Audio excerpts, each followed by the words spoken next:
2 Chronicles chapter 29. Hezekiah was 25 years old when he became king, and he reigned in Jerusalem 29 years. His mother's name was Abijah, daughter of Zechariah. He did what was right in the eyes of the Lord, just as his father David had done. In the first month of the first year of his reign, he opened the doors of the temple of the Lord and repaired them. He brought in the priests and the Levites, assembled them in the square on the east side, and said, "Listen to me, Levites. Consecrate yourselves now, and consecrate the temple of the Lord, the God of your ancestors. Remove all defilement from the sanctuary. Our parents were unfaithful. They did evil in the eyes of the Lord our God, and forsook him. They turned their faces away from the Lord's dwelling place, and turned their backs on him. They also shut the doors of the portico, and put out the lamps. They did not burn incense or present any burnt offerings at the sanctuary to the God of Israel. Therefore the anger of the Lord has fallen on Judah and Jerusalem. He has made them an object of dread and horror and scorn, as you can see with your own eyes. This is why our fathers have fallen by the sword, and why our sons and daughters and our wives are in captivity. Now I intend to make a covenant with the Lord, the God of Israel, so that his fierce anger will turn away from us. My sons, do not be negligent again, for the Lord has chosen you to stand before him and serve him, to minister before him and to burn incense." Then the Levites set to work, from the Kohathites, Mahath son of Amasai and Joel son of Azariah, from the Merarites, Kish son of Abdi and Azariah son of Jehalalel, from the Gershonites, Joah son of Zimmah and Eden son of Joah, from the descendants of Elisaphan, Shimri and Jael, from the descendants of Asaph, Zechariah and Mattaniah, from the descendants of Haman, Jehiel and Shimei, from the descendants of Jeduthun, Shemaiah and Uzziel. When they had assembled their fellow Levites and consecrated themselves, they went in to purify the temple of the Lord, as the king had ordered, following the word of the Lord. The priests went into the sanctuary of the Lord to purify it. They brought out to the courtyard of the Lord's temple everything unclean that they found in the temple of the Lord. The Levites took it and carried it out to the Kidron Valley. They began the consecration on the first day of the first month, and by the 8th day of the month they reached the portico of the Lord. For 8 more days they consecrated the temple of the Lord itself, finishing on the 16th day of the first month.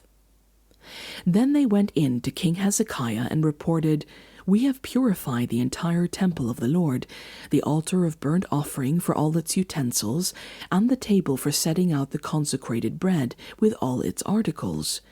We have prepared and consecrated all the articles that King Ahaz removed in his unfaithfulness while he was king. They are now in front of the Lord's altar." Early the next morning, King Hezekiah gathered the city officials together and went up to the temple of the Lord. They brought 7 bulls, 7 rams, 7 male lambs, and 7 male goats as a sin offering for the kingdom, for the sanctuary, and for Judah. The king commanded the priests, the descendants of Aaron, to offer these on the altar of the Lord. So they slaughtered the bulls, and the priests took the blood and splashed it against the altar. Next they slaughtered the rams and splashed their blood against the altar. Then they took and slaughtered the lambs and splashed their blood against the altar. The goats for the sin offering were brought before the king and the assembly, and they laid their hands on them. The priests then slaughtered the goats and presented their blood on the altar for a sin offering to atone for all Israel, because the king had ordered the burnt offering and the sin offering for all Israel. He stationed the Levites in the temple of the Lord with cymbals, harps, and lyres, in the way prescribed by David and Gad the king's seer and Nathan the prophet. This was commanded by the Lord through his prophets. So the Levites stood ready with David's instruments and the priests with their trumpets. Hezekiah gave the order to sacrifice the burnt offering on the altar. As the offering began, singing to the Lord began also, accompanied by trumpets and the instruments of David, king of Israel. The whole assembly bowed in worship while the musicians played and the trumpets sounded. All this continued until the sacrifice of the burnt offering was completed. When the offerings were finished, the king and everyone present with him knelt down and worshipped. King Hezekiah and his officials ordered the Levites to praise the Lord with the words of David and of Asaph the seer. So they sang praises with gladness and bowed down and worshipped. Then Hezekiah said, "You have now dedicated yourselves to the Lord. Come and bring sacrifices and thank offerings to the temple of the Lord." So the assembly brought sacrifices and thank offerings, and all whose hearts were willing brought burnt offerings.